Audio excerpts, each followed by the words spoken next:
को प्रणाम। आइए पढ़ते हैं अगला अध्याय, पितृ हमारे आदर्शक सहायक का।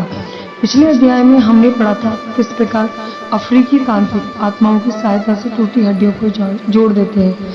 आज हम वर्ल्ड ऑफ पैराडाइज पुस्तक के बारे में जानेंगे। वर्ल्ड ऑफ पैराडाइज पुस्तक के लेखक ने अफ्रीका के सहारा क्षेत्र में रहने वाली जनजातियों के बारे में लिखा है, जो बाद में हवाई द्वीप में जाकर रहने लगी, कि ये लोग कुछ सदाशील आत्माओं को प्रसन्न कर लेते हैं और उनसे योगियों को चंगा करने का काम लेते हैं। उस क्षेत्र में रहने वाले तांत्रिकों को काहुन कहा जाता है। ये तांत्रिक कई बार अपने वश में की गई दुष्ट आत्माओं से दूसरे व्यक्तियों पर मारक प्रयोग भी करते हैं। दूसरे तांत्रिक किसी सदाशील और शक्तिशाली आत्माओं के द्वारा उन आत्माओं को परास्त कर देते हैं।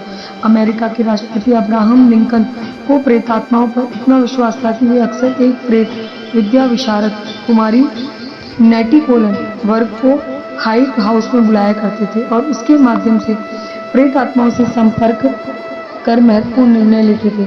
गृह युद्ध के दिनों में तो प्रेतात्माएं उनकी विश्वस्त हो गई थी। उनकी मदद से लिंकन को उपद्रवियों को ऐसे ऐसे रहस्यों का पता लगा जिन्हें जासूसी विभाग द्वारा प्राप्त कर पाना संभव नहीं था। यह तो एक सुविदित तथ्य है ही कि अपने जीवन के दुखद अंत को उन्होंने अपने प्रेत रूप के गोली मारे जाने के रूप में स्वप्न में देखा था। राष्ट्रपति का शासकीय निवास गृह व्हाइट हाउस ऐसी संदेश देने वाली प्रेतात्माओं की कथाओं से अभी भी जुड़ा हुआ है। थियोसॉफिकल सोसाइटी की जन्मदात्री मैडम वेडविस्की को 4 वर्ष की आयु में ही देवात्माओं का सहयोग सानिध्य प्राप्त होने लगा था। वे अचानक आवेश में आकर ऐसी तथ्यपूर्ण बातें किया करती थी जिन्हें कह पाना किसी विशेषज्ञ के लिए ही संभव था। मैडम ब्लेवत्स्की के कथानुसार 7 प्रेत थे। ये समय समय पर उन्हें उपयोगी परामर्श दिया करते और सहायता करते थे। उनके बचपन से ही प्रसंग उनके साथ ऐसे जुड़ गए थे कि उन्हें ऑकल्ट का पर्यायवाची ही समझा जाने लगा था। एक बार जब वह सोई थी तो एक प्रेतात्मा ने उनके शरीर के कपड़े ही मजाक में बिस्तर के साथ सिल दिए। बाद में जब वह सिलाई उधेड़ी गई तभी वह उठ सकी। एक अवसर पर उनके सहयोगी कर्नल हेनरी ओलकॉट उनसे मिलने आए। तब ब्लेवत्स्की मशीन से तौलिए सिल रही थी। रह रहकर धरती पर पैर पटकती जाती। अलकाट को उनकी यह क्रिया विचित्र सी लगी। उसने इसका कारण पूछा तो ब्लेवत्स्की ने बताया कि एक छोटी प्रेतात्मा बार बार मेरे कपड़े खींचती है और कहती है मुझे भी काम दे दो। कर्नल ने उसी मजाक में उत्तर दिया, उसे कपड़े सिलने का काम क्यों नहीं दे देती। इसके बाद उनने कपड़े समेट कर अलमारी में रख दिए और कर्नल से बातचीत करने में दत्तचित्त हो गई। वार्तालाप की समाप्ति पर जब अलमारी खोली तो सभी कपड़े सिले गए मिले। कर्नल ओलकॉट ने अपने अनुभव में से कई ऐसे प्रसंग उद्धृत किए हैं। सर ओलिवर लॉज ब्रिटेन के ख्याति प्राप्त वैज्ञानिकों में से एक थे। उन्हें कई विश्वविद्यालयों से अनेक डिग्रियां मिली हुई थी और स्वर्ण पदक भी प्राप्त था। उन्होंने विज्ञान के लिए आत्मा के अस्तित्व को एक आवश्यक अन्वेषक पक्ष माना था और स्वयं आगे बढ़कर इस दिशा में महत्वपूर्ण कार्य किए। इसके लिए उन्होंने साइकिक रिसर्च सोसाइटी को स्थापना की और आत्मा व मरणोत्तर जीवन के संबंध में विशद खोज कर उनकी यथार्थता स्वीकार करने की स्थिति में पहुंचे थे। साथ ही अनेक प्रेतात्माओं के संबंध स्थापित कर मरणोत्तर संसार से संबंधित अनेक नई बातों का पता लगाया। इन मृतात्माओं में उनका प्रिय पुत्र रेमंड भी सम्मिलित था, जिसकी प्रथम विश्व युद्ध के दौरान मृत्यु हो गई थी।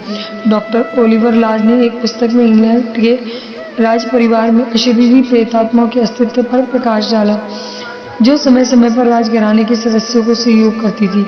जॉर्ज पंचम के समय उनकी बड़ी बहन लुईस शादी के कुछ ही दिनों बाद विधवा हो गई।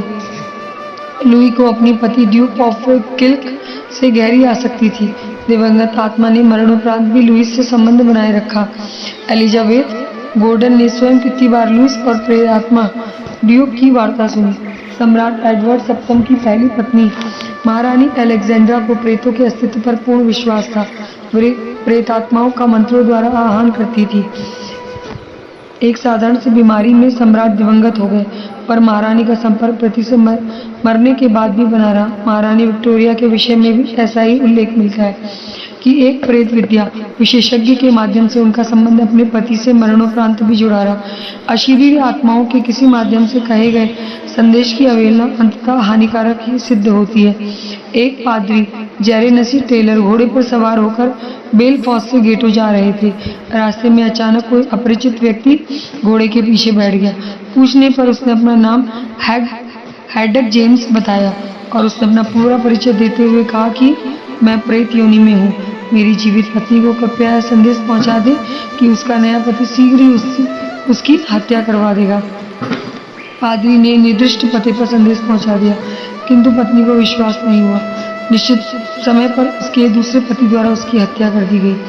सरलास द्वारा स्थापित साइकिक रिसर्च सोसाइटी ने मरणोत्तर जीवन पर अनुसंधान सतत जारी रखा है एवं ऐसी सभी घटना प्रसंगों को सत्यापित करने का प्रयास किया है जिनमें अदृश्य आत्माओं से सहयोग स्थापित करने का दावा किया गया था। महाकवि विलियम ब्लैक के बारे में प्रसिद्ध है कि वे अर्धरात्रि में मृत आत्माओं से संपर्क कर उनसे वार्तालाप किया करते थे। वे आत्माएं उन्हें अनेक विषयों पर महत्वपूर्ण सलाह व मार्गदर्शन दिया करती थी।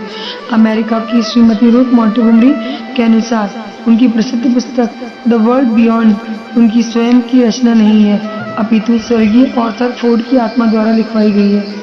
उन्होंने तो सिर्फ उसे कलमबद्ध भर किया। Arthur Edward Steel Bank America का एक दरिद्र व्यक्ति था और कुलीगरी की छोटी सी कमाई पर अपना जीवन यापन करता था। वह कहा करता था कि 6 प्रेतों की एक मंडली 20 वर्ष की उम्र से हर काम में उसकी सहायता करने लगी। इनमें इंजीनियर, लेखक, कवि, अर्थशास्त्री की आत्माएं सम्मिलित थी। प्रेतों ने कहा कि तुम यदि हमारा कहना मानोगे तो बड़े आदमी बन जाओगे। उसने अपनी अच्छी खासी नौकरी छुड़वा दी और कहा तुम अपना रेल मार्ग बनाओ, नहर खोदो, बंदरगाह बनाओ, तुम्हें इनसे बहुत लाभ होगा। बेचारा ऑर्थर स्तब्ध था कि नितांत दरिद्रता की स्थिति में ऐसा संभव कैसे हो सकेगा।